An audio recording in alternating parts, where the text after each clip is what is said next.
Afin de prévenir la propagation de l'Ebola au Soudan du Sud, le gouvernement chinois a fait une donation de 1,5 million de dollars au ministère de la Santé à Juba pour contribuer à l'achat de nouvelles ambulances et de nouveaux outils d'intervention d'urgence. Cela afin de renforcer la capacité du pays à combattre ce virus. Selon l'Organisation mondiale de la santé, le Soudan du Sud est l'un des 4 pays africains où le risque de propagation d'Ebola est très élevé.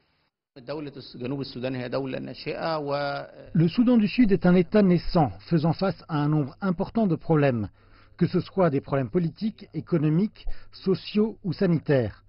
Un tel pays dépend évidemment des aides étrangères. La Chine considère que le problème majeur de ce pays est celui du développement. D'après elle, il faut stimuler la croissance et combattre les problèmes liés au développement des ressources humaines.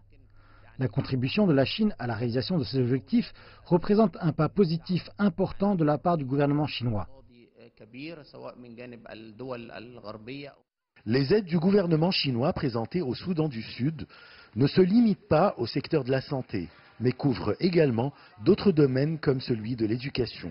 Le ministre sud-soudanais de l'Éducation a salué le soutien de la Chine à ce secteur dans son pays, tout en la remerciant pour avoir assuré l'impression de plus de 1 300 000 manuels scolaires et d'avoir renforcé les capacités des dizaines d'experts sud-soudanais en éducation.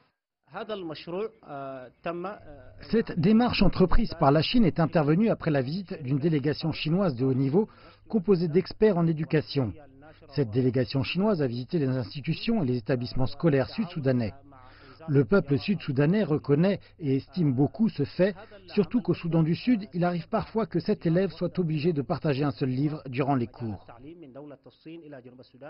Le président chinois Xi Jinping avait annoncé que son pays était prêt à renforcer la coopération avec le Soudan du Sud dans les domaines de l'infrastructure et de l'agriculture, et que son gouvernement encourage davantage les entreprises chinoises à participer au développement économique et social du pays.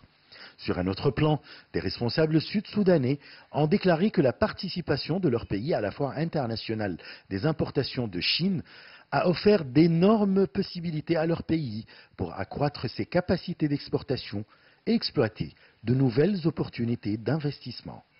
Ashraf Massoud pour CGT1 français.